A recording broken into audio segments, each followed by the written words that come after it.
Well, I'm a Croc wearer, so Oh no, mate. yeah, Wow. Crocs. yeah, 100%. I've just loved them from the minute they came into my life. Yeah. They're the worst. All over them. Sport mode or leisure mode? Yes, No, the, like I would live life in it yeah. if I could. Yeah, absolutely froth on them. Oh man, they're. I they're can't so say what my ugly. family calls them, but I'm comfortable.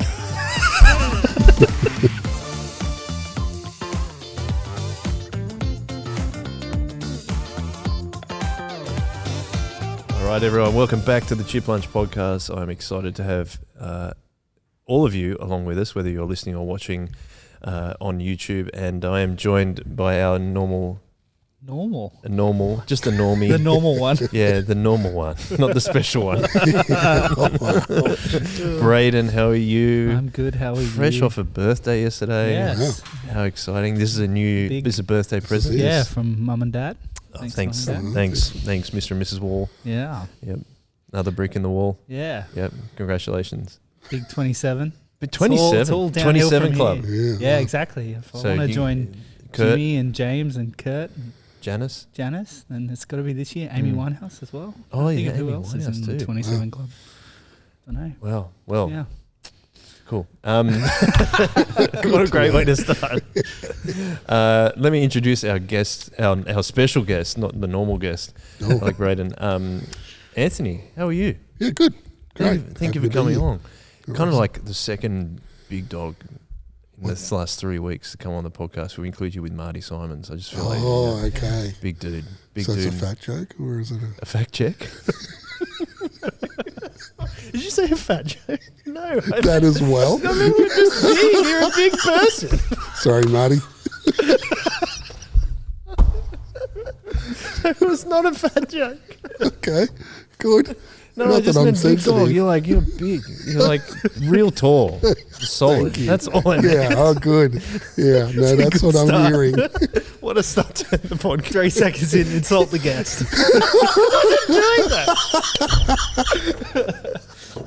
No, continue. I'm looking forward to it. What's that Al Jazeera show that talks about tough talk or hard talk or something? Just, I don't just know. cut straight to it. I'm not a Al Jazeera subscriber. Aren't you? All right, okay. How often are you watching Al Jazeera? Every day. Every day.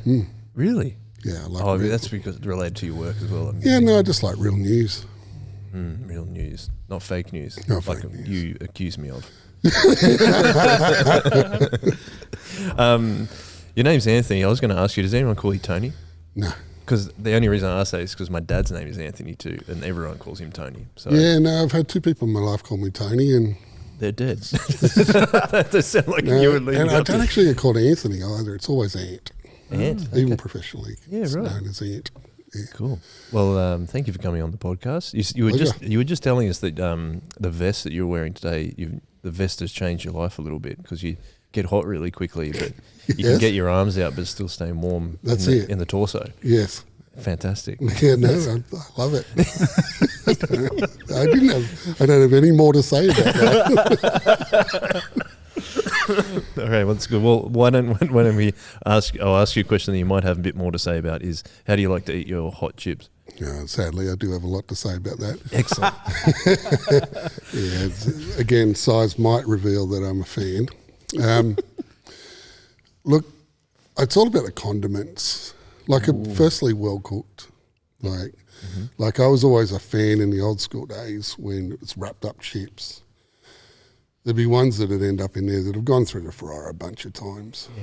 They're the ones you go to, like Yeah. the dark brown ones, like Ah, which I think today the fancy name for it is double cooked or triple cooked or whatever. Basically, let them be in that oil for a while. Like, don't rip them out early when they're just kind of only just and they get a Yeah. bit soggy. oh Yeah. I don't like that. no.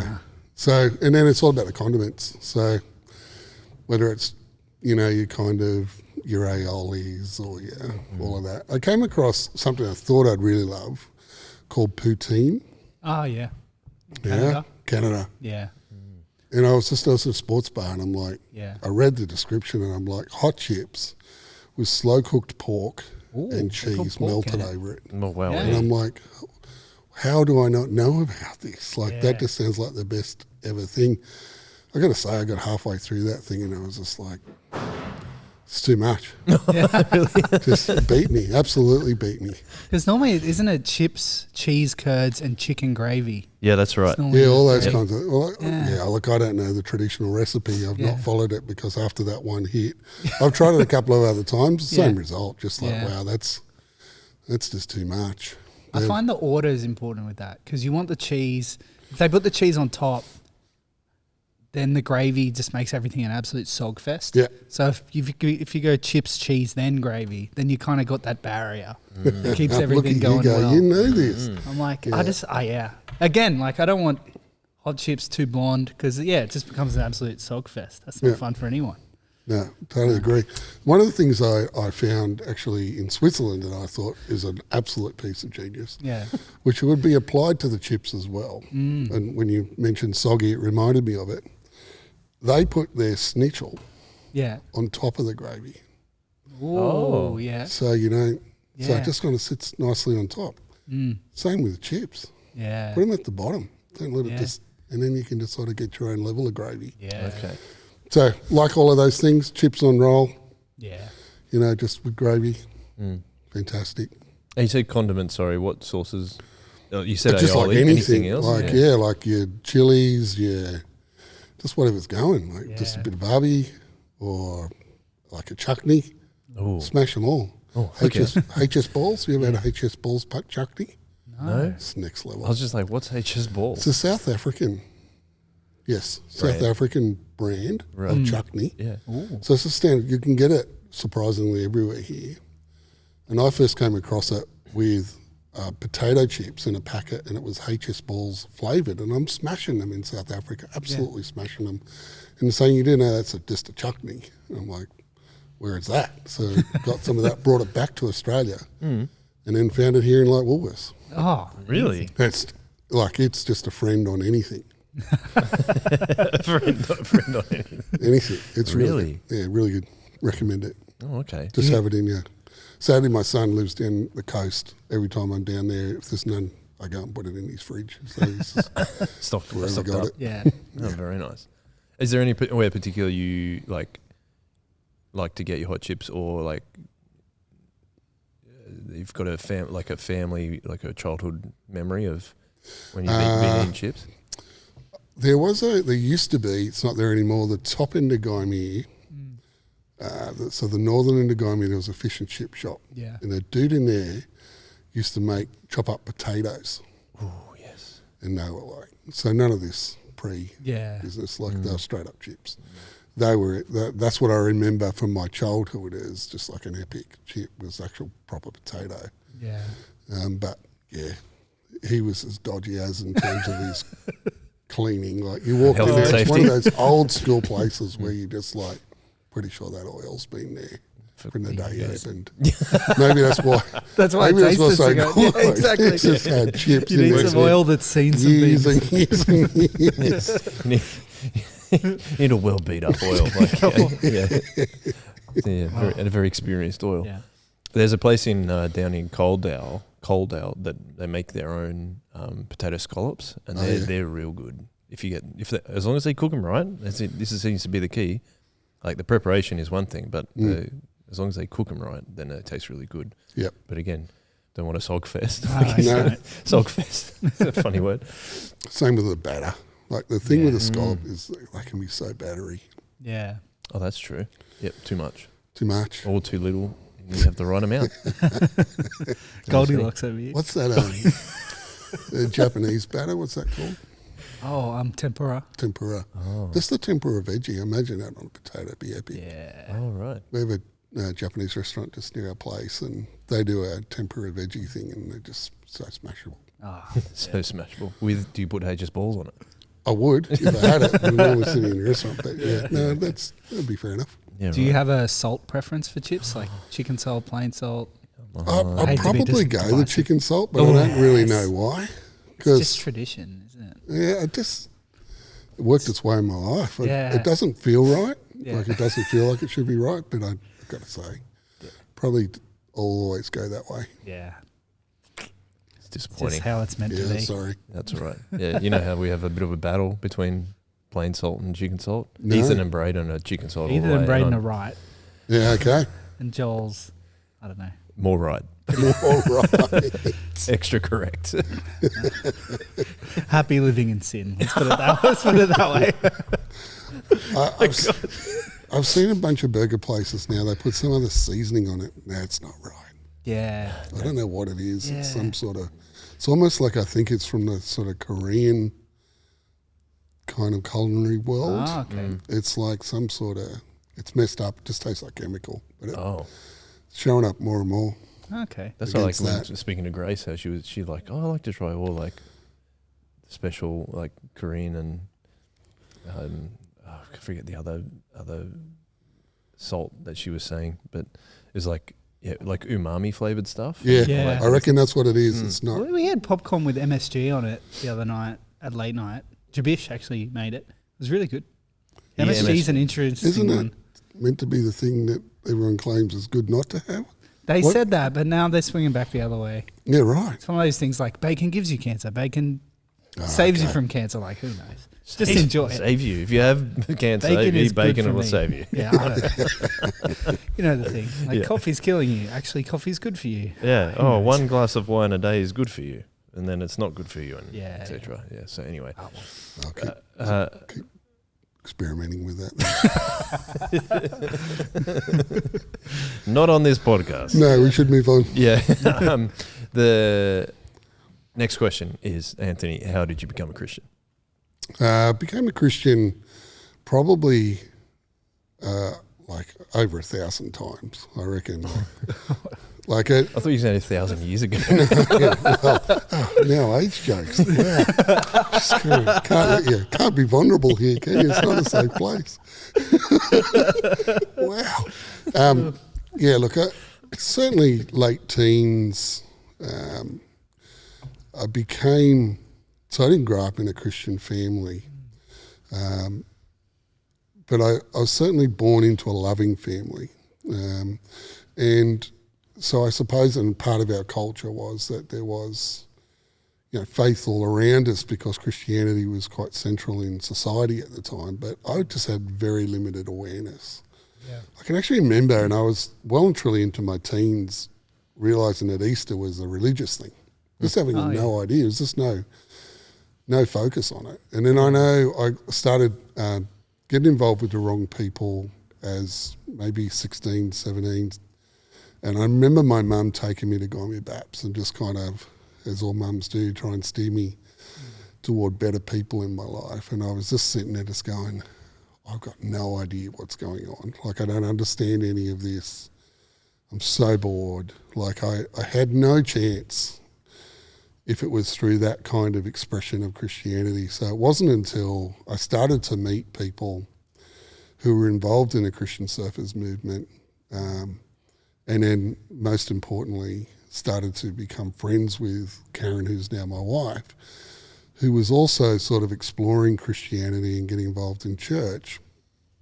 And it was really, they were the first Bible that I ever read, was people treating me differently, having a different relationship with people and just going, I don't really understand what's going on with these people, but gee, they're different. Yeah. And then obviously for Christian surfers, you'd be at some event and they'd start talking about faith, and I'm like typical kind of male in his late teens, just a lot of tumbleweed, just not really getting it, to be honest, just not understanding it, just knowing that there was kind of a fragrance to these friendships that was really beautiful. And that drew me probably more than ever. Yeah. Sitting in an event or a church and hearing the message of the gospel.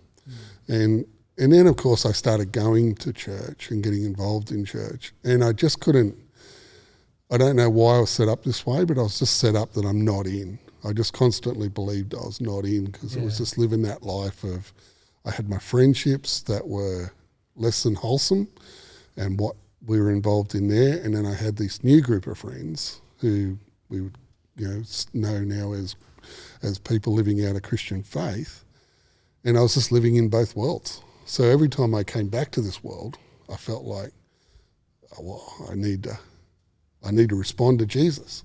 So I just, every altar call, I was down there like, I guess I should be doing this again. And so it took a long time, and it really probably wasn't until my early 20s when I actually decided I'm a follower of Jesus, and what does that actually mean in my life, that I would say I started to become a disciple.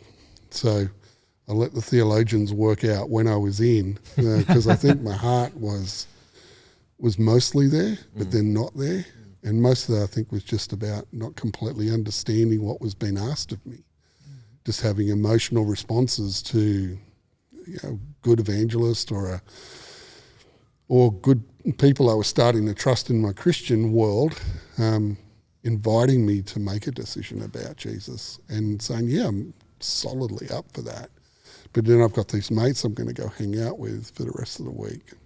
Yeah. And that's just a life. And so I got stuck in a very kind of black and white world for a long time then. It was really two friendships. My friendship with Karen at the time, that was obviously emerging into something more, and she was certainly the first person I think I clearly was like, wow, I really feel quite strongly toward this person. And another mate, a guy named Eric, who just stuck by me because I was a bit of a loser. I was a lot of a loser. Like my whole behaviour for the rest of the week and the guys I was hanging out with was just, was not somebody you want. If they turned up at your home, you'd be going, pretty keen for my kids not to be hanging out with this guy. And I was outwardly trying to express all of that, so I was in the worst clothing like you could find from St. Vinny's, and that was the surf culture of the time. So believe it or not, bald as I am now, long blonde hair was just, I don't know, it hadn't been washed in a very long time. It was just washed by the ocean and probably stunk, like just no real idea of self, just any pride, just hating at the world, no real reason why. Again, born into a loving family, born into people that surrounded me with love, and yet I was drawn to darkness, I was drawn to rebellion, I was drawn to the edges, and I got excited when I was off the map rather than when I was on it. And so that just drew me as a young guy with the right or with the wrong circle of friends. It just drew me to just ordinary things. Yeah. Can you give us a bit more insight into how that was like? Was it like puberty blues? Or was it? No. That's the thing that I'm thinking of when you're saying. Yeah, and I can imagine. I can see why you would.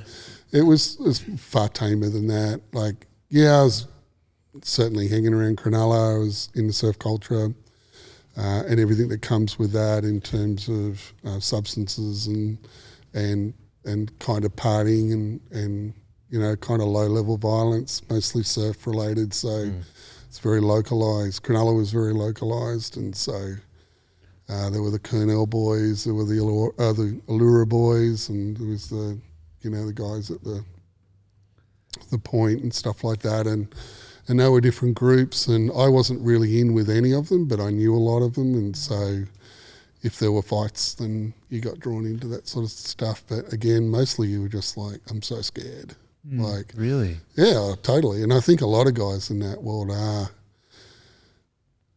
It's fear they're experiencing, but they express it as courage and masculinity. Like they're looking for to express their masculinity. And mateship, and then eventually adrenaline and aggression might kick in. And so I wouldn't necessarily say I sought violence or I was a violent person. Yeah, but I was with people that were, and I was. Just like, well, this is life, isn't it? Like, well, you just find yourself there. I don't know how to chart my way out of this. Was there something that initially drew you towards the surf culture, though? Was it just no? Actually, no. I just loved the sport itself, really. Yeah. And it's just so happened that they were the people that were there. Well, in Cronulla, in that context, I was with a mate.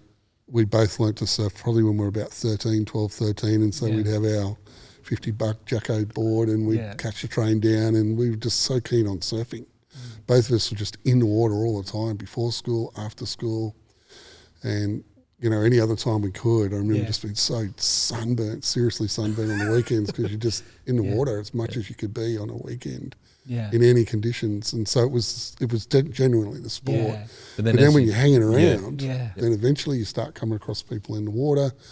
When I sort of 15, 16, I started to get better at surfing. So then I was surfing heavier breaks like the Point and Shark Island and a couple of other the Point breaks along South Cronulla there.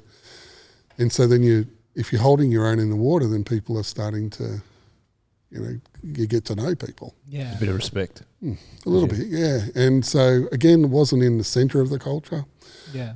but I was on the fringes of it and just trying to search. And I suppose probably to answer your question predominantly is about, I was searching for belonging. Yeah. I just wanted to belong somewhere and whoever had had me. Because again, surprisingly, for someone who grew up in such a loving family, my perception of myself was not particularly high. I wasn't good at school, and because I wasn't good at school, and other than one teacher who saw me, most had written me off. So I just kind of was like, yep, good. Well, if you're So going to ride me off, I'll ride you off. Yeah, but also I write myself off. Yeah. Yeah. I don't matter. Yeah. And this doesn't matter to me. So school for me was an utter waste of time. Yeah. And so again, all I was known for was trouble. And, I feel sad about that because I think the person I was then was somebody who was actually looking for acceptance and for belonging, would have taken it anywhere. But because I couldn't excel in school, it was like one or the other. Yeah. You either do or you don't. Yeah. And I went through a particular year where the smart kids were kind of the cool kids. They were not the nerds, or somehow looked down on. It was actually those that were struggling that were more considered the outcast. A lot of the people that were quite in your higher, whatever grades of classes were often the most popular. Is that a cultural thing or just for your year, do you reckon? I think it was just for my year. Okay. But maybe it is cultural. I haven't really thought about it, to be honest. All I know is that was certainly true for me. Like, I was aware of them and I was just like, I'm not you in every way.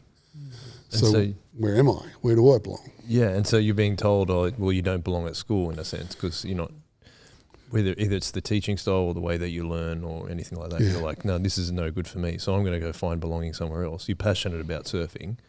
So then there's the culture around surfing. You're like, at least here somewhere is like, I'm seen as, I'm respected in a certain degree because of my surfing ability.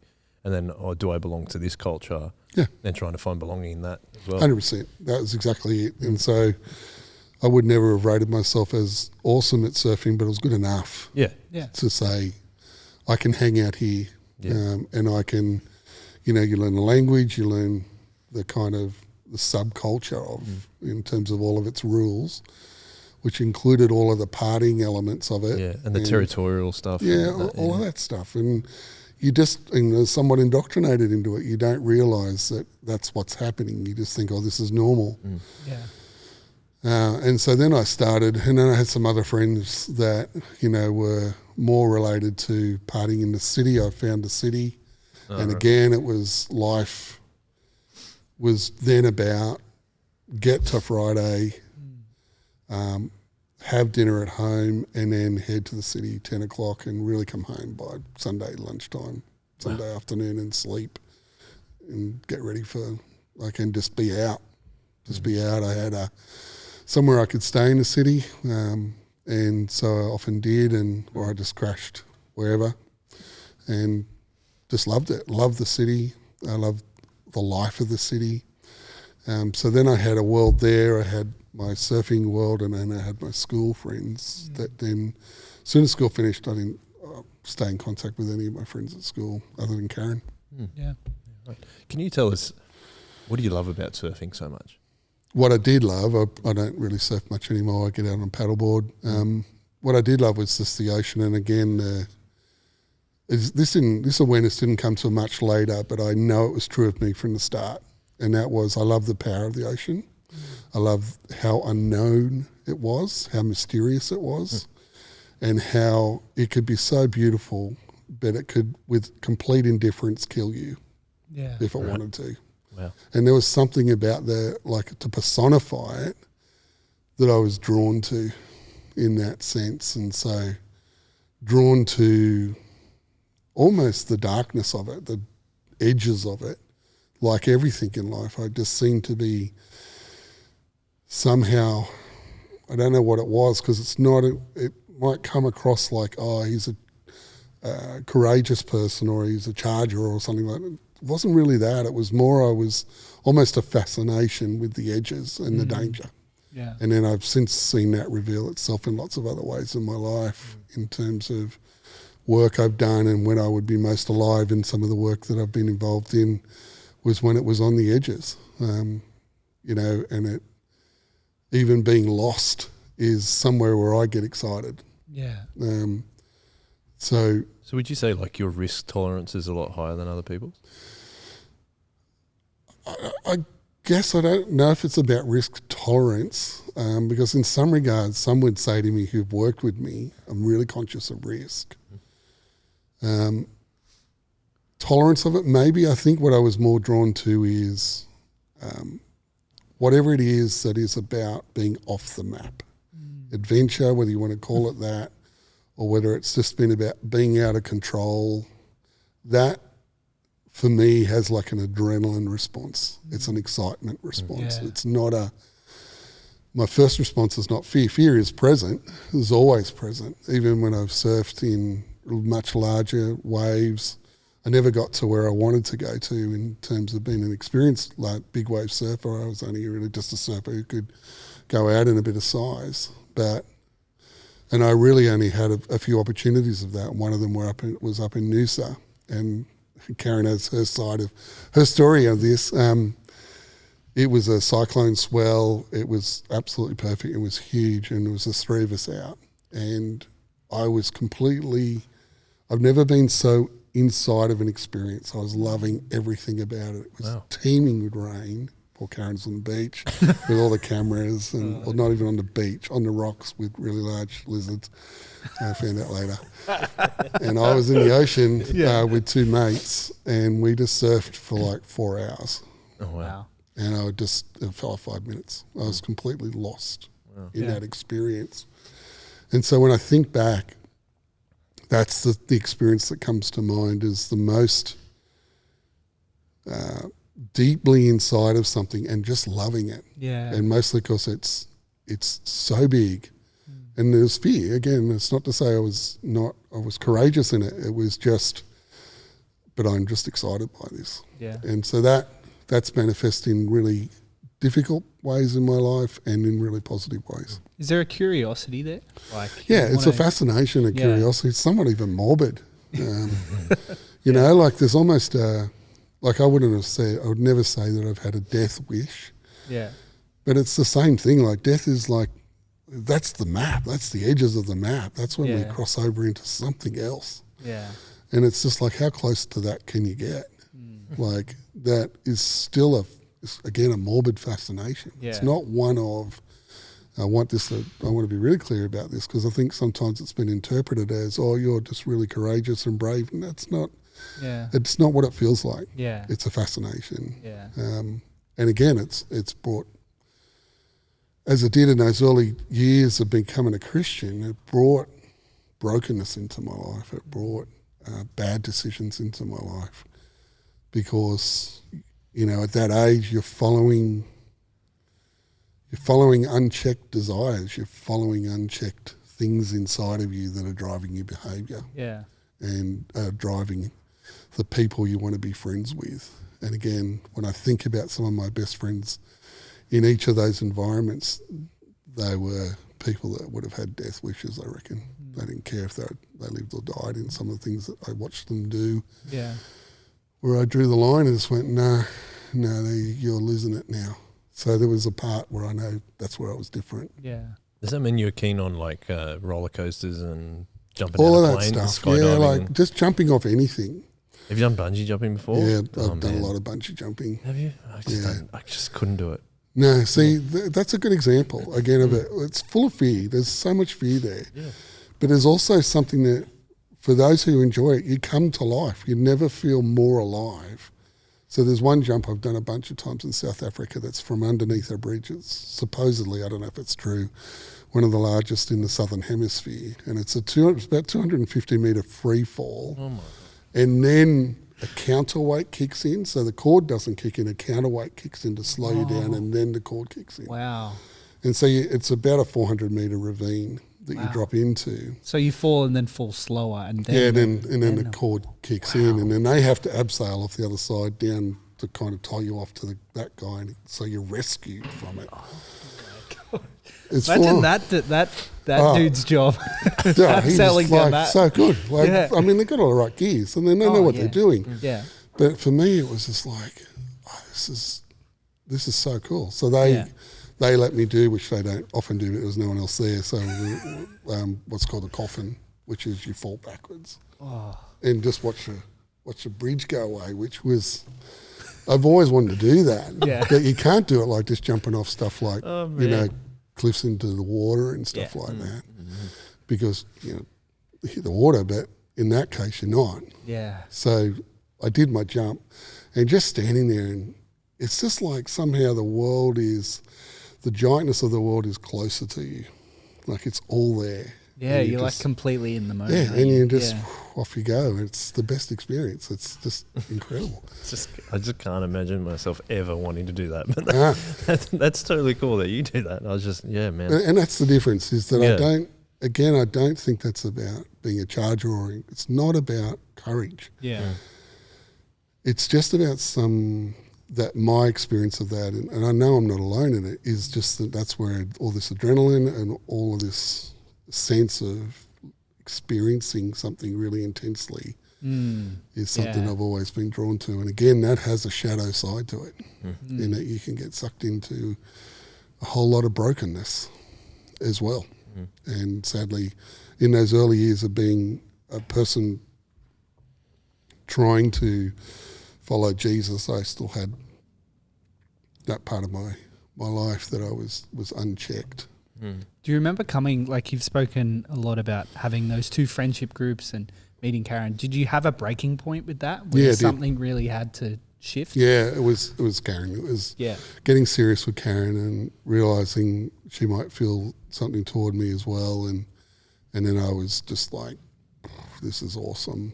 And it was just like everything else disappeared. And for Karen, she was about goodness. She's a person that's just drawn to goodness, like it's almost an opposite. And she's drawn to, and so she was always going to know Jesus. She was always going to have a relationship with Jesus because she's drawn to people who are good, who are loving, who are kind.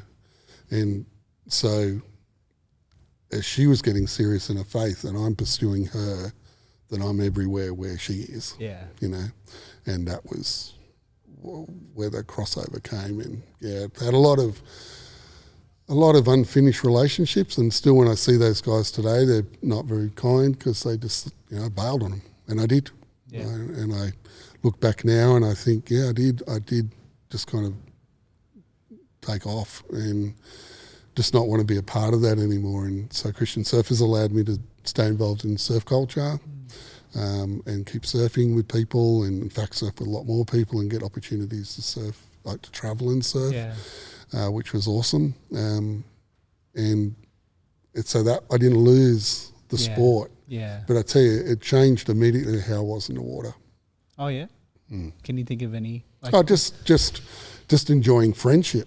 Oh, yeah. Like all of a sudden it wasn't about getting, it was about sharing.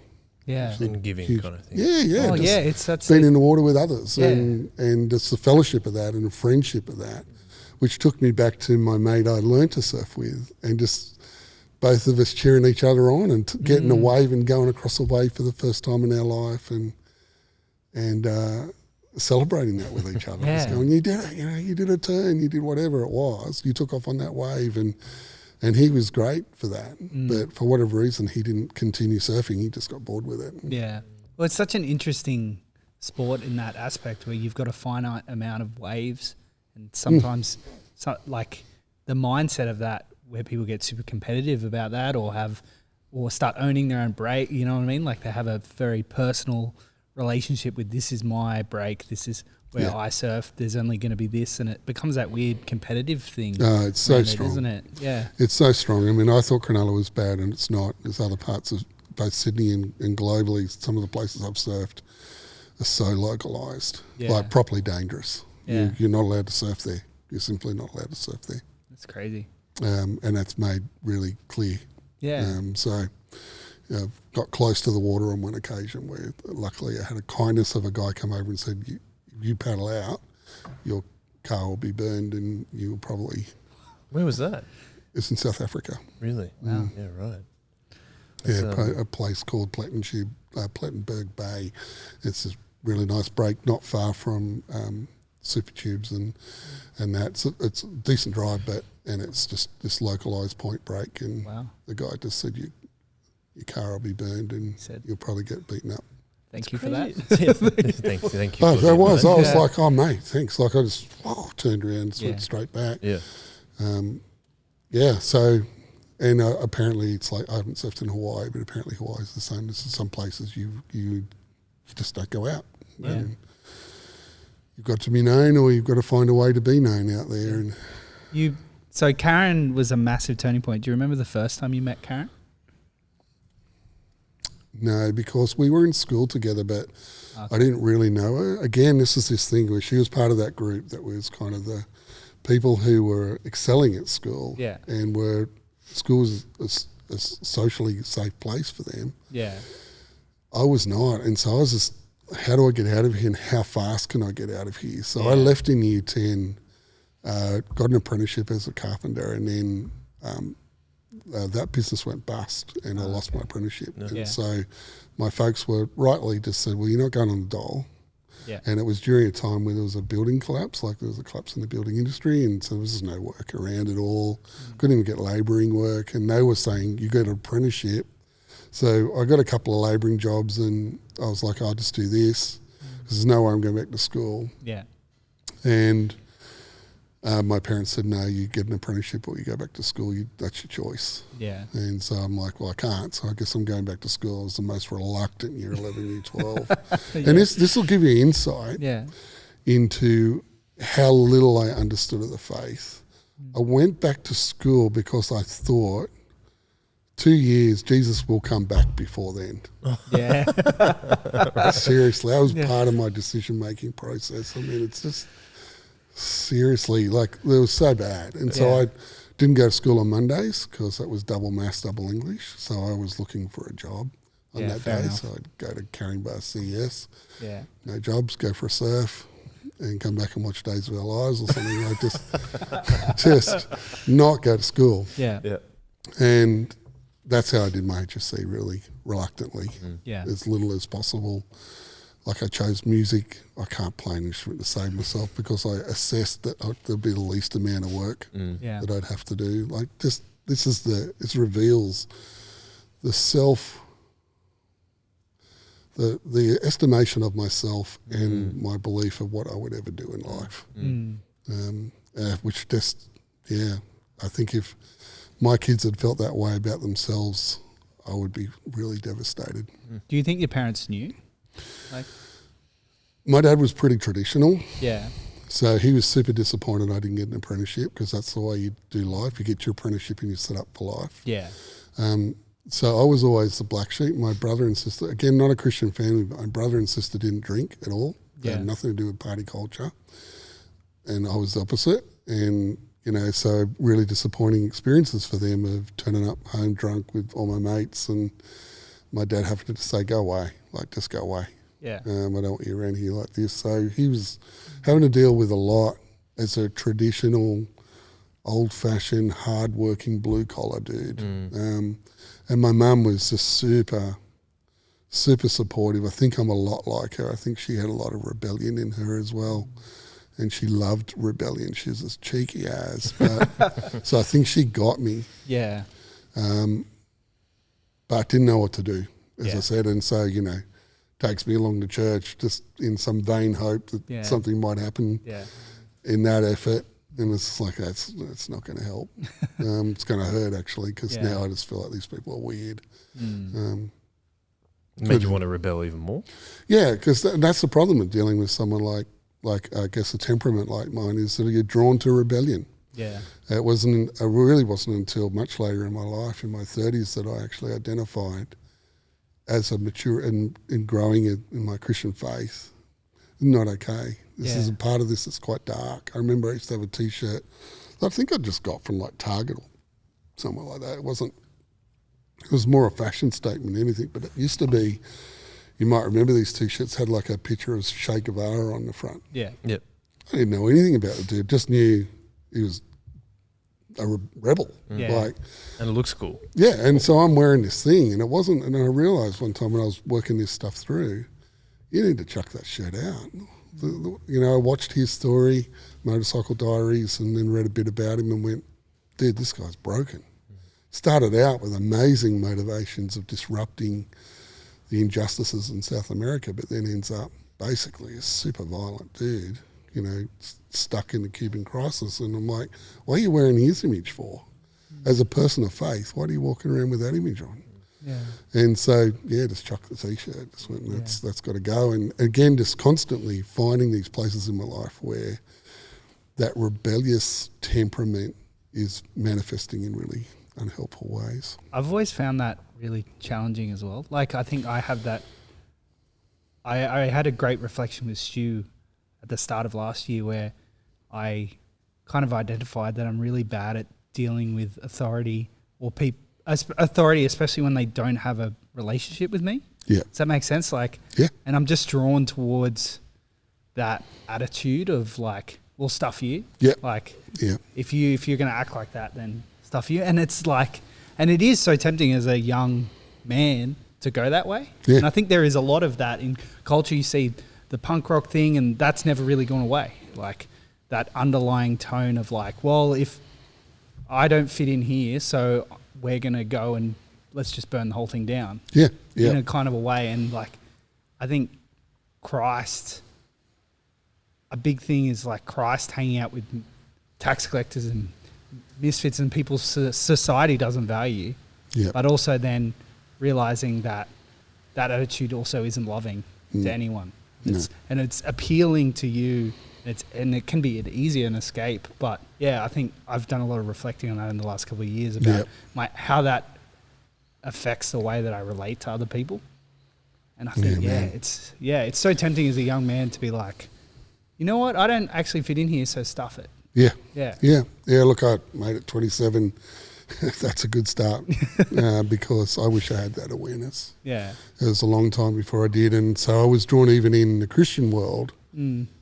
There's still this way you can express it. Like I was rebellious in kinds of ways around, burn down institutional church and anti-Christendom. Oh, yeah, okay, that's a movement. Okay, let's do, the way we do church is wrong. Let's burn it down. Let's tear it down. And just drawn to that. Yeah. And as you say, like I love your wisdom that you have at your age to go, I've got to watch that. Yeah. And I didn't have that. And I was drawn to anything that was about pushing against institutionalism, pushing against any kind of authority that said to me, these are the boundaries. Yeah. It's like, well, then great, thanks for setting them, because then I want to know how I'm going to push them. Yeah, exactly. And again, please don't hear that as, that's just a charging. No, that's a misunderstanding.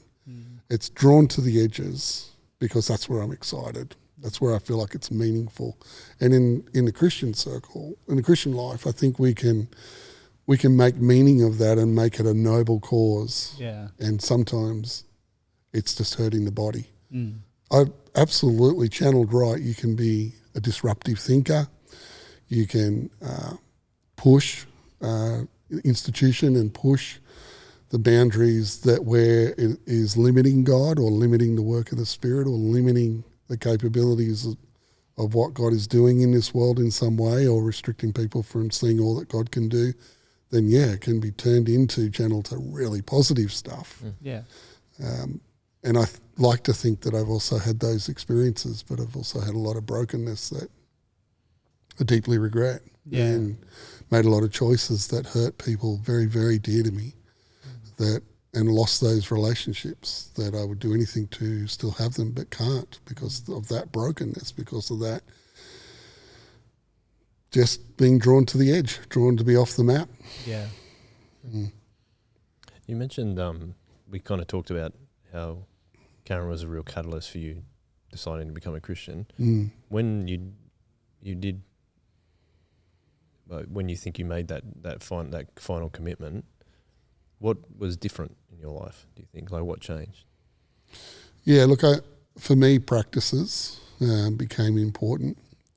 Community became important. So who I hung out with, people like, interestingly, people that had always been there, all of a sudden becoming aware of them. So as I think I've shared before, Bev Crawshaw lived across the road, grew up with Bev across the road. Again, first Bible that you read was these people's lives. So all of a sudden you become aware of them. Wait a minute, that's what the Crawshaws are about. Wait a minute, that's what that teacher was about. There was a teacher at Kirrawee High that I went, who was, I found out later was a Christian, and he just saw me. I just felt like he looked straight through the daggy clothes and the stupid grin on my face, just daring people to take me on, that sort of rubbish. And he just looked straight through that. Just saw your value. Just see your value, see who you are. You can be more than you're being. And he was awesome. And I'm like, yeah, you're a Christian. I bet you're a Christian. Because there's just some sort of fragrance. And so Karen was about that. So for me, it was about be around those people. Yeah. And don't be around the people that you know are really having a huge impact on who you see yourself to be and the types of things you do that are shaping you. Yeah. And then it was a little bit about the practices that I was involved in. So, becoming a Christian in that sort of evangelical Baptist culture, it was, have your quiet time, go to church. It wasn't until later in life that I've learned of other practices that also really deepen my sense of connection with Jesus and shape, I suppose, orientate me toward him that have been, I wish I knew earlier. I feel bummed that I didn't know them. And I had my Pentecostal years where I learned a lot about the Holy Spirit. I was just like, hey, I haven't heard about any of this. And you can imagine again, someone with my temperament learning about the power of the Holy Spirit and speaking in tongues and gifts and all that stuff going on. You're like, oh, come on. Like, that's exciting. Yeah. And so there was a period of time where I was really drawn toward the Pentecostal movement, but there was, in my experience of it, it's not the common experience. It's not a shot at Pentecostalism, but in my experience, it was really shallow teaching. And I'd grown up on solid Bible teaching. And so it was like, I reckon that's got to be near the top in any community that I'm involved in. And I'm sitting here and I don't know a lot about the Bible, but I know this guy that's preaching's just pulling stuff from all kinds of places and trying to tie them together, and they don't go together at all. This is pop psychology. This is not the scriptures being taught. And so it was a lot of different things like that, but I think community probably. So a circle of friends formed, and we were part of a life group. And those circle of friends were hugely important in my spiritual journey. And to everybody's surprise, I remember one mate just laughing for way too long, started getting offensive when I said I was going to Bible college. Like, oh, wow. Yeah, like, dude, that shocked everyone. Yeah. Because I was still really almost come out as a Christian. There was this, because I'd lived so much of my life as in those two worlds. Yeah. These people in one world just saw me as the same person. Yeah. So when I turned around and all of a sudden saying I'm going to Bible college, I've left my career and I'm going to do this, they were just like, I didn't even know you were a Christian. Like, wow. So that was big deal for me. That was where I massively, like, I can't tell you how much I grew in those 3 years of Bible college, and just all that college stretched me in my faith and my understanding, and then a circle of Christian friends who I took with me and who just encouraged me. And next minute I knew I was like full-time Christian, kind of vocationally, like working in the ministry, and just going, what have I got here? What age were you going to Bible college then? I want to say 25. Okay. So in between finishing school and going to Bible college, what was like kind of your I went into work? the hospitality industry. So I was working, first a job that I'm pretty sure my mum set up for me. Again, because I was never going to get a job anywhere. I don't know how I got this job, so it can only be mum must have pulled some strings. Someone did. Anyway, I did that. It was customs clearance job, and then I met a guy at a wedding reception who worked for Hilton Hotels, and I was like, "Oh, can you get me a job?" He's like, "Yeah, sure." So I worked at Airport Hilton, and then actually went really fast through management and ended up in as a senior manager for Hilton Hotels on the east coast of Australia. So opened Conrad Jupiter's casino, and place, absolutely wholesome place, and I was involved in the opening of Cairns Hilton and worked at Sydney Hilton, and just thought the hospitality industry was the thing for me. And then I had a really weird moment where it was in a time where computers were not a full-time part of the workforce, and so I was really good at turning them off and turning them back on again to make them work. And so I became the IT manager. Absolutely no idea what I was doing other than the power switch was the answer to everything. And of course, quickly found I shouldn't be in this job. And I went into consulting and still in IT. Yeah, can you believe it? In the hospitality industry. Yeah. Well, seriously, the worst 5 months of my life. Like I just remember going to this consulting firm. I did quite well there. We got a lot of work, and they wanted to make me. They wanted to promote me into this new contract we'd won in New Zealand, and I was like, "How about no?" Like, I seriously, I can't tell you how many times I sat in the cubicle of that office building, just bawling my eyes out, just going, I don't know what I'm supposed to do. Oh yeah. I'm so lost. And then Karen was doing HR at the time, and she was involved in all those personality tests, inventory, like Myers-Briggs and stuff. So she pulls that magic on me, and it just says you should not be doing what you're doing. Yeah. And it was social work. So then I ended up pursuing studies in social work and ended up in a counselling degree at Tabor College. Wow. So that's at Bible College, sorry? Or is that? Yeah. Oh, wow. Yeah, okay. so that was Tabor College, is a Pentecostal Bible college. Okay. They opened a Sydney campus that year. Karen and I were going back from the beach one day, like literally no shoes, sand all over us, and I don't know why we drove past, but we did, and we went in to find out, just I suppose get a brochure. Yeah. And the principal's there, this guy named Barry Chant, who's like super well known in be kind of the Mike Frost, or I don't know what the Anglican version of that would be, but a well-known kind of thinker in those circles. He's there as the principal. He's like, "I'll come through and have an interview." We're just like, "What is going on?" Oh, has Karen told this story? Yeah. And they just said, "Why don't you just come do 2 weeks? Just don't have to pay.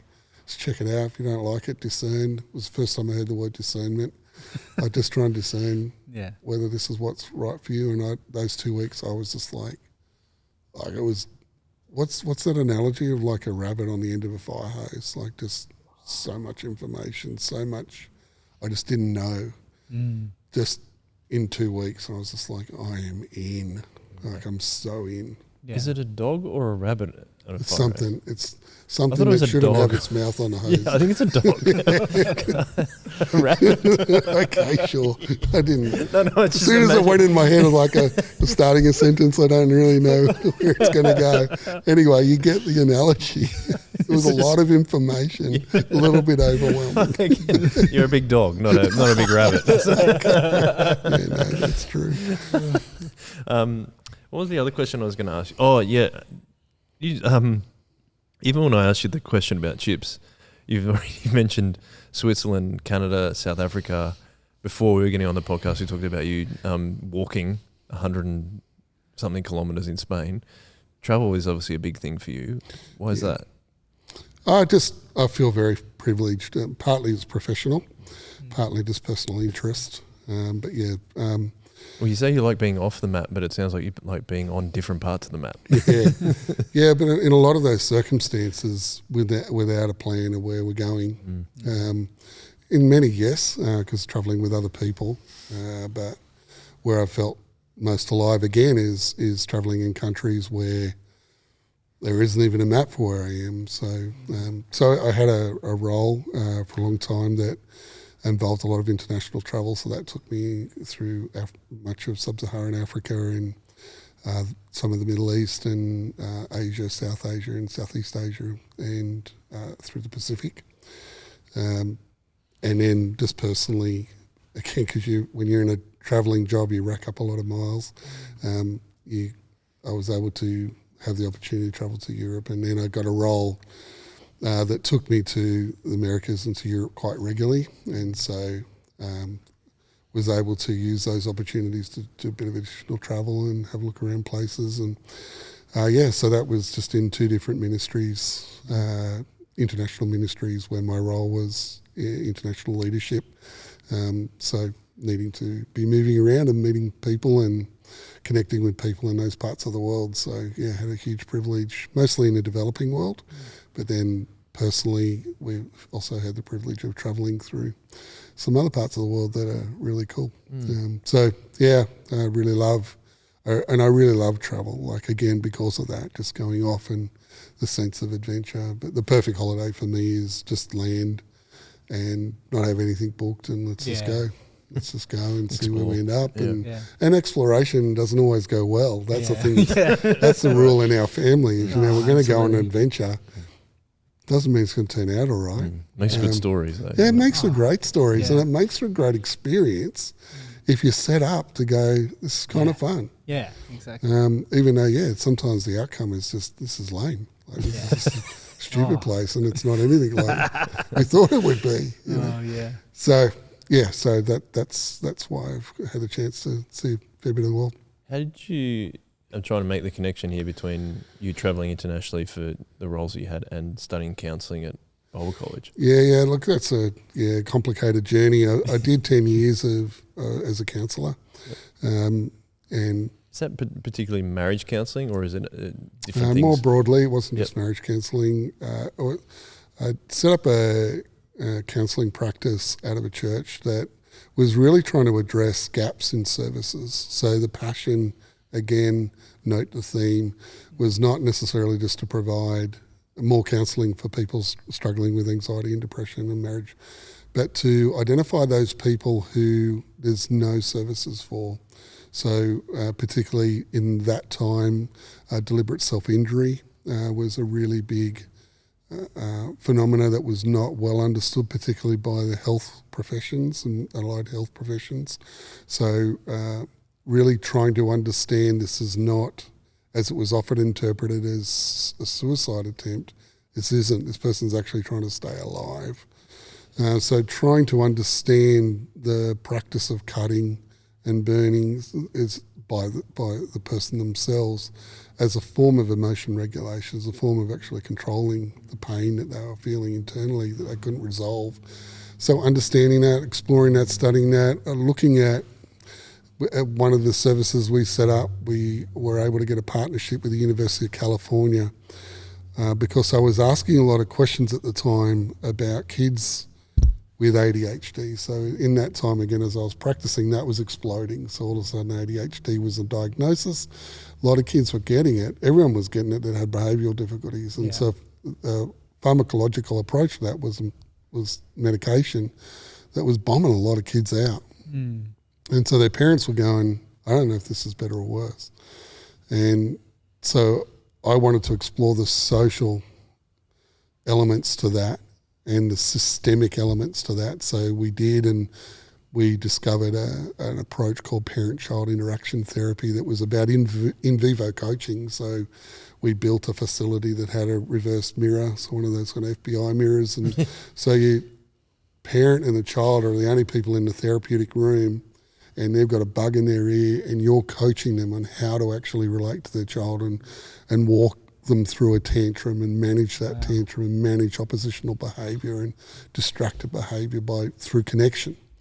And so we worked with the University of California to bring that therapy to Australia. And so it's things like that, because we were coming across a lot of families that were just, they were really struggling with how to love their kids and how to provide the right environment for their children who were struggling at school, struggling at home, struggling with violence, they knew were beautiful kids, but they just had no way of expressing the tension that they felt.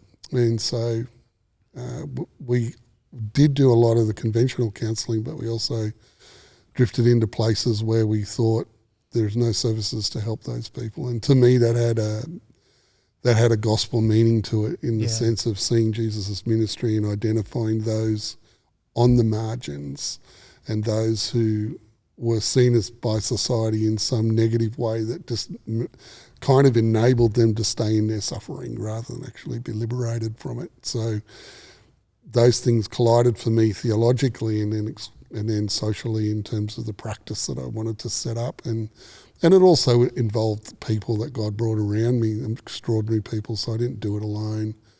I had the privilege of working with those people. And then through a series of events that are for some other podcast, a lot of brokenness, a lot of what we've been talking about, been drawn to the edges of things, both good and bad reasons. I ended up stepping away from all of that.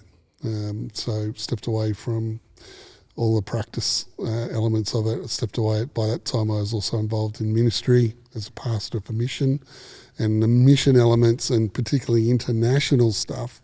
Part of that service was we'd opened an office in Burma, which was a long story about, again, working with children in Burma at the time. It was very much closed as it is again now, but there was a lot of children who were orphaned by very, very sinister practices by the military junta of the time. And we wanted to, I'd become a specialist in trauma. So I was interested particularly in trauma and its impact on children. And so we had explored that, and that had turned into a 3-year project in Burma. And all of that had opened up my eyes to, hey, I think I want to explore the international elements of what giftings I've had, the experience and training that I've had. How could I use that in international environments, which led me to working with a couple of international NGOs that work with community development, so poverty reduction, advocacy, working with in humanitarian situations with significant violence and what's known as psychosocial support. So particularly focused on working with communities that are affected by severely traumatic experiences as a community, or where it's entrenched, so places of violence, war, where those communities actually feel saner, they feel more calm when everything is turned upside down and when it's chaotic, which is a lot of study and research that's gone into why that is. And so, again, drawn to the edges, I was like, yeah, I'm all about that. Like, I want to understand that, I want to intervene, or I want to at least participate with agencies that are intervening in that way, and which just led me to working with a couple of agencies that had that kind of reach. This is why I asked you the question about risk tolerance, because you seem to have been able to take on a lot of things that a lot of people wouldn't do. Right. So whether it's counselling and then trying new things, that's what I'm like, knowing what what we've talked about previously, you and I, but also just the things that you're telling us today, is that you talk about being drawn to the edges, but you're willing. I feel like God's giving you those gifts to be willing to try new things in order to either help people or just like see if you can make a difference or all that kind of stuff. Is that how you would read that too? Because a lot of people would go, I'm not going to threaten my career or my stability in my life by doing those things. But you're going into like war-torn areas and all that kind of stuff, and you're like, how much are you relying on God when it comes to that stuff? In some cases, very, very much. In other cases, I wish more than I wish I did rely more on God than I did.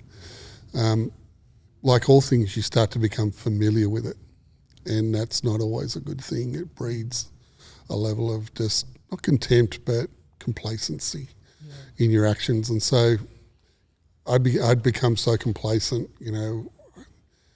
I travelled quite a lot, and so I'd turn up at airports. I wouldn't even know the next port thought I was going to. It was that kind of complacency. And on one occasion, the country I was going to India. I had no visa. I hadn't arranged a visa for myself. So I was like, okay, well, I'm not going there. And like, well, that's terrible. That wasted money. That was not good. So I think, and I went into circumstances sometimes unprepared. So I found myself in a couple of situations where, this is not good. And I could have prevented this if I had been more prepared than I was. I guess so. It is that same balance that you were talking about before of just trying to have wisdom and self-awareness about why am I being drawn to this? What's pushing me toward it? Is that good? And what do I need to be mindful of that you're talking about, Joel, of that others would be mindful of? Like, what are the safety checks that should be in place here? What's the controls that should be in place here that aren't? So I've probably way too late become aware of some of those things, and that did lead to me being into some dangerous situations. And is that's the kind of you talk about there's some darknesses around that kind of approach, and is that what one of the things you're referring to there? Is it just it's one of the things. I mean, it also can happen in relationships. Like you can be unsafe in relationships and what you're drawn to as well. But I think circumstances for sure, and again, I've been told there's only one or two people in my life that know those experiences, and counsellors and people I've had to do debriefing with, and to make sense of what happened and what I could have done different and what I couldn't have done was going to happen anyway. Particularly when you travel in the developing world, most of life for people living in the developing world is uncertain. Your government doesn't support you. Law and order is more a suggestion. Society is geared toward that level of uncertainty, and therefore criminal elements and other elements just kind of flourish in those environments. And people are taking what they can get for that very reason. Absolutely. Yep. But in the midst of that as well, please don't hear that that's the characterisation of a developing situation. Yeah. There is also tremendous joy and beauty and incredible amount of goodness in those environments. But you can't travel to those worlds, as Beth has found out a number of times. She's done some travel in some parts of the world where, roads, for example, like the greatest danger to the work I've done is actually road accidents. They talk about, the most expensive elements of the work that I was involved in was kidnap and ransom and kind of being a Westerner who's a target for those kinds of things. That's really minor. Mostly it's about just getting really bad illnesses, and I've had a couple of rippers and car accidents. Like terrible car accidents. So driven on roads where you're literally looking, there's no fence. Yep. It's kind of a road, and it's a couple of 100-metre ravine, and there's trucks and buses and cars at the bottom of that ravine, just littered where they've gone off the road, and presumably many, many people have died, particularly in the buses that are always packed.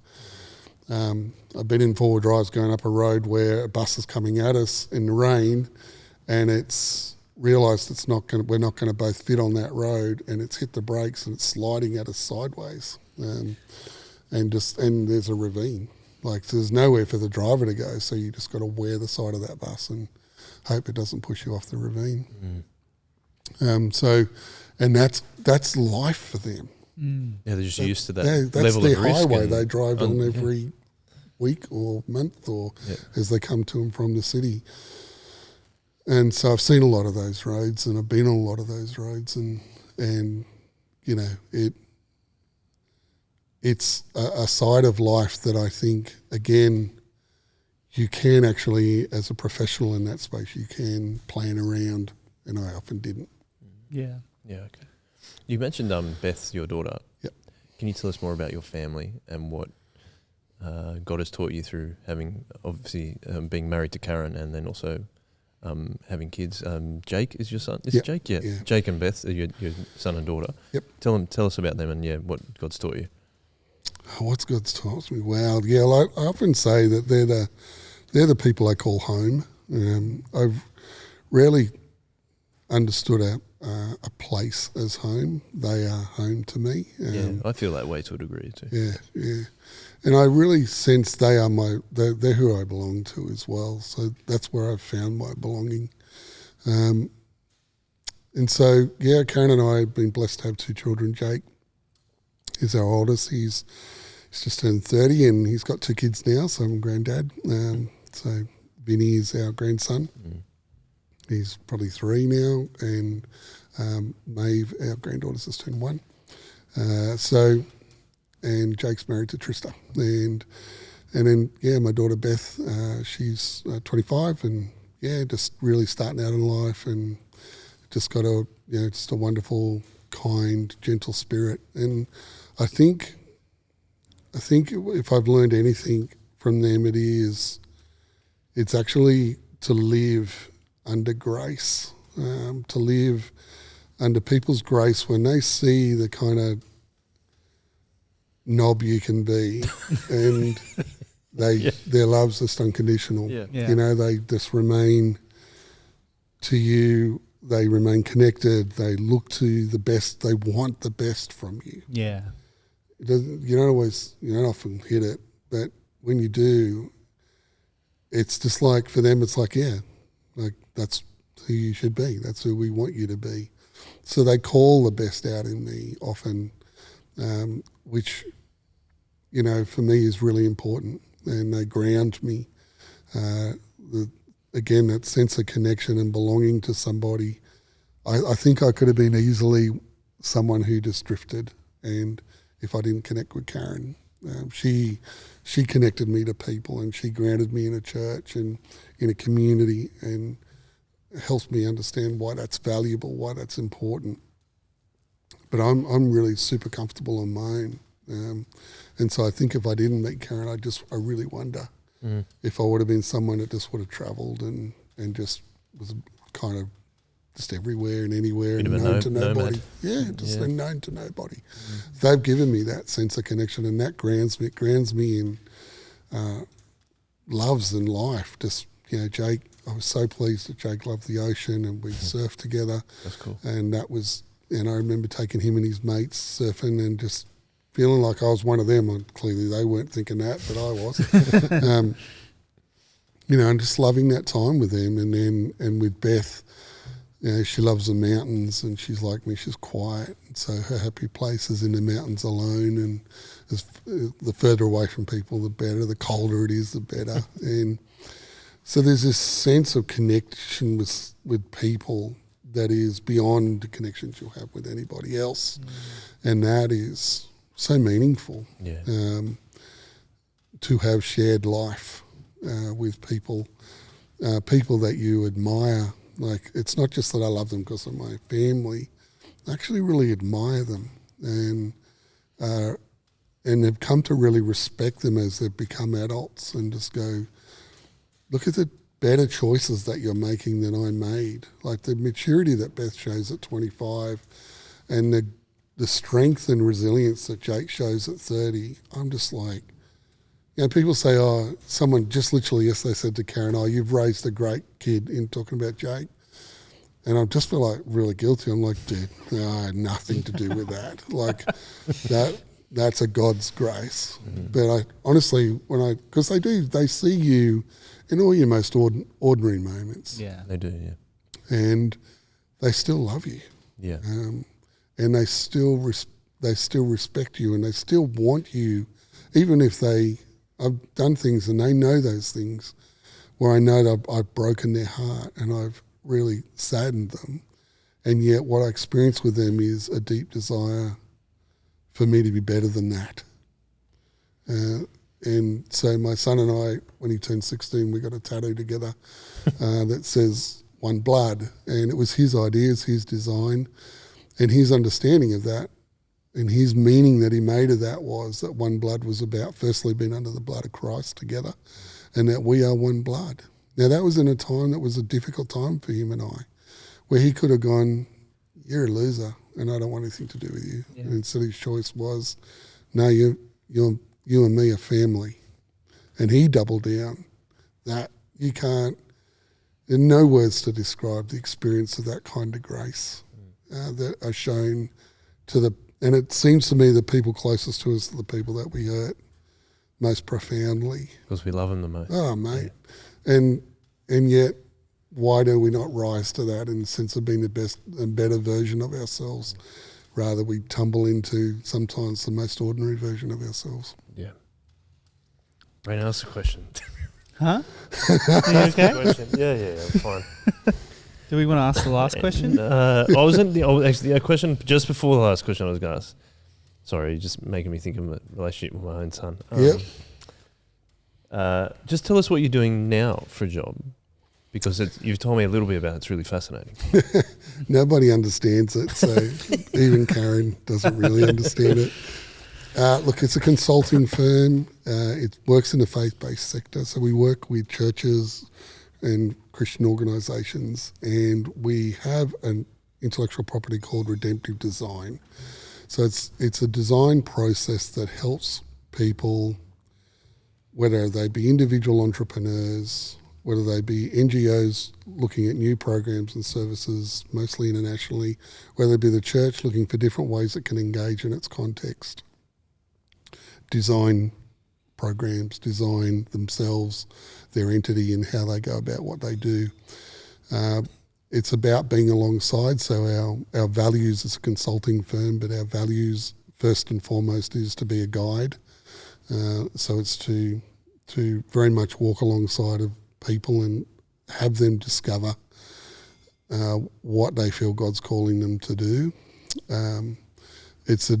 Adventure is one of our values set before I arrived, that is about venturing off the map and helping people who want to venture off the map. It's a table host, so it's about connecting people. And so we really work through a model that cultivates imagination. So the most important part of design for many social organisations and faith-based organisations is to go straight to the engineering kind of mentality of, oh, we do this and then that'll lead to this and that'll lead to this.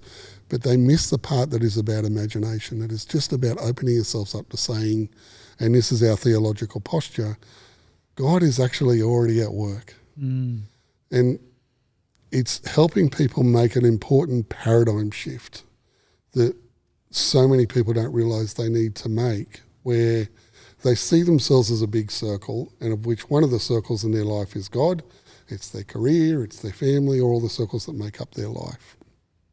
What we would argue is, no, God is the bigger circle. God is the creator of the universe. He is the maker of all things, and we are one of the circles in that kingdom. Yeah. So understand and discern what he's already doing, and then get in the way of it. Like connect to it and be a part of it. Yeah. So that's that paradigm shift. And then imagine and discern, sense what God is doing. So we actually have processes to help them do that. And then you want to bring people together. So then it is really about, the kind of capitalization of collective action, like getting people together and really getting them moving and working together. So find the stakeholders, find the people that have got a common interest, and don't do it alone. And then once you've done that, work out the local know-how. So wherever you're trying to work, whether it's in Ukraine or it's in, Western Sydney, there's people there that know about the solutions that have to be created. Find out that local knowledge before you bring something outside to that. And then finally, courage and compassion. Be courageous and be prepared to have compassion, which is the greatest calling on any of us, the scariest calling as far as I'm concerned, if you take compassion to mean to suffer with. And that I've found incredibly difficult. I've stood in circumstances where I've gone, no, I'll be separate from this, thank you very much. As a big fat white guy in walking around Southeast Asia, you just look like a giant. And when you're the head of an NGO or you're got a senior leadership with an international NGO, you're a rock star. And that is really confronting because you walk into communities and you haven't said anything. They know nothing about you, and all of a sudden you're their only hope. And that's really overwhelming. So I was walking into a particular slum in the Philippines, and I was just coming down this road, and I was thinking about this notion of compassion. It's something that's plagued me most of my career, because I'm just not prepared to suffer with at times. It's overwhelming, the suffering that I've witnessed, and yet I've also seen hope there, so it's not all hopeless. And this lady, I spotted her through a crowd. I absolutely spotted her, whether it was God preparing me or whatever, and she was locked in on me, and she was walking toward me through the crowd. And then when she became probably about, 6-10 feet away, it was evident she was carrying a baby, and she came straight at me and just shoved this baby into my chest. I had no choice but to grab it because I literally thought, if I don't, it's going to end up on the ground. Yeah. And she's speaking to me in Tagalog, and I've got no idea. And my interpreter's just in my ear saying, give the baby back. And I'm like, I'm trying to give the baby back. And of course we did, and people intervened. It was almost like a scuffle over this baby. And then, of course, we had to retreat from the setting because it got really charged and there's a lot of screaming and yelling. And so we're back in the car kind of pulling away from the community, and I just said, what happened? And this lady just said to me, in her words, take my child. So the courage to give up my child for a better future was so strong that she is prepared to lose a child in order for it to have a future. And this is so misplaced, that experience in every way, but you realise it just reminded me again of the incredible power inherent when you walk in those communities as a donor. It changed the way I entered many of those communities, how I prepared for those communities. And some of the other experiences that reminded me of the power I can't shed. But I was also confronted with, but I just want the solution to be somebody else to create, not me. And so for me, I was quite affected by that, still am, because I can't think of what it takes for a mother to be prepared to make that kind of a decision and just try and enact it as though it was ever going to work, but just the level of desperation that she felt. And I've seen a lot of that, and I'll live with that all my life, the sense of despair and how powerful it can be. And then also I can also, which we don't have time for, to tell stories of where God's intervened in miraculous ways that genuinely had nothing to do with me, but he used me. And I know it had nothing to do with me because I was inside my head and inside the experience, and I was complaining and moaning about the whole thing, and yet God used me. So that level of, that's my job now, is to try and help people of faith who want to create change in the world design that well and coach them to try and deliver that change. And be prepared, like you're saying. Yeah, and be prepared and know and do it with work hard because it dignifies the people that you're trying to serve. Yeah. If you want to be others-centered, then give up a lot of your own comforts and strive to see that person is the object of your effort and of your determination to be used by God, your openness to God, your discernment of what God's doing already as he goes before us, he comes behind us. He's everywhere. Like, how do we just rest in that? Is what I mostly coach people in. I think that's a really good lead into the next question. But I was just remembering when I think even this morning I was having a shower or something, I was remembering that you were coming on the podcast, and I remembered something that I thought the funniest things you ever said was I think Stu was talking about, like, I can't wait to be in heaven and I'll be rid of like whatever injuries he's had and all that kind of stuff. And then you said I reckon I'll be in the workshop for a long time before I get into heaven. Well, that was really, really funny. But the reason I'm going to, I don't know why it made me think of that, but I thought of it. It's a good lead into the next question is, what do you wish you knew as a Christian when you were younger that you do know now? Yeah, I think when you asked me that before, what comes to mind is know how powerful those deep longings are inside of you and how they shape how you behave and what you search for in life. Whether you're longing for love, you're longing for acceptance, you're longing to belong, all of those things I deeply longed for, but they were unchecked. And they can find, and the whole time, this is the grief that you feel the whole time, I'm in relationship with a God who cannot better express love and belonging and acceptance. And yet I just was madly searching for it everywhere else. And it's right in front of me in a deep relationship with Jesus in ways that can be made very personal, even though it is not about him fitting into us. It's about us fitting into him and us understanding him as sovereign over everything. Trying to tell myself everything that you're pursuing, that you feel inside of yourself is absolutely right, is driven by a deep longing, and some of that's broken. Know it, be aware of it, be really wary of it, and make yourself accountable to people about those longings, because they can lead you to absolute destruction. Because they're corrupted by sin. Yeah, right? yeah, and they're placed in a world of broken people, and I think if I had done those things, the losses and the pain experienced and that I've created for others would have been mitigated or certainly lessened.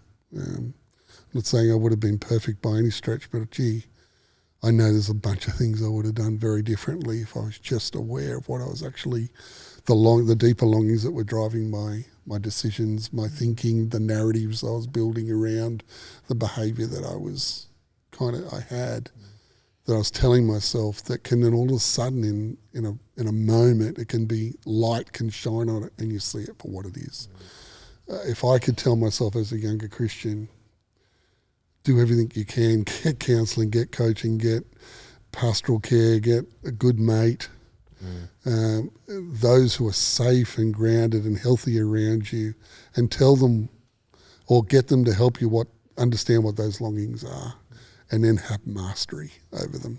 It's not about control. It is about mastery. Because I think God has, for whatever reason, has made us completely, incredibly complex and deep beings. And in this side of, new creation where there is just brokenness, I think we can at best have mastery. He also gives us, his spirit to master that, right? 100%. Yeah. And it's that fruit of the Spirit. If that's not evident, seriously, you don't need to be looking at any other behaviour. If all you can see is the things that the Scriptures clearly say, if this is manifest in your life, then something's off. And the Spirit is not manifest in how you relate in those most private moments to people, to yourself, to the world, to your car if it's playing up. Seriously, that is where you've got to ask the serious questions about what's actually driving me and how do I calibrate myself, which I think comes down to no great big one moment, but daily calibration to Jesus, to genuinely have him as your north. A compass can be out 3 degrees. Doesn't matter on a daily basis. Geez, it matters over a lifetime where you end up. Yep. Well, I think it's probably a good time to wrap up Chips. Right. But I just want to say thanks, Steve, Anthony, for being on the podcast. It's been a real encouragement. And I know that you were saying there are quite a few things you regret in your life, but I think your willingness to say that is actually a really big encouragement to us, and I hope for the people that are listening, because you've talked about the fascination with the edges and and all that kind of thing, that it could lead you into darkness. But I think God's given you those things to be an encouragement for other people. Like you're just talking about how you're helping other people make a difference in the world that are Christians and wanting to make changes amongst as a world that is corrupted by sin, as we said before, right? So I don't think you're the only one that's been searching for belonging. I think God has put you on this path. This is my reading of it, that to encourage other people that there is hope. And I think that's been a massive encouragement for us today. Great. Thanks, Yeah, and I think it's so encouraging to see how you want to go about making change, but it's even more encouraging that you're partnering with God and Jesus to do that, because that's the only way that we're ever going to get anything real done. Yeah. Yeah. Yeah. Or anything sustainable. Yeah. Yeah, exactly. I think we can pull a lot of stuff off ourselves, but it won't last. Yeah. It just won't. And we're lacks meaning. Like you've been saying that a lot in the podcast. Like what is actually meaningful. Yeah. And that's another thing. Again, another encouragement that I've got from you. So yeah, thank you. Yeah, thanks for having me. me. Thank you very much. We always like to finish with a one way. So if you're happy to finish up with that, Sure, that'd be happy great. to. All right. Thanks for everyone listening, and one way.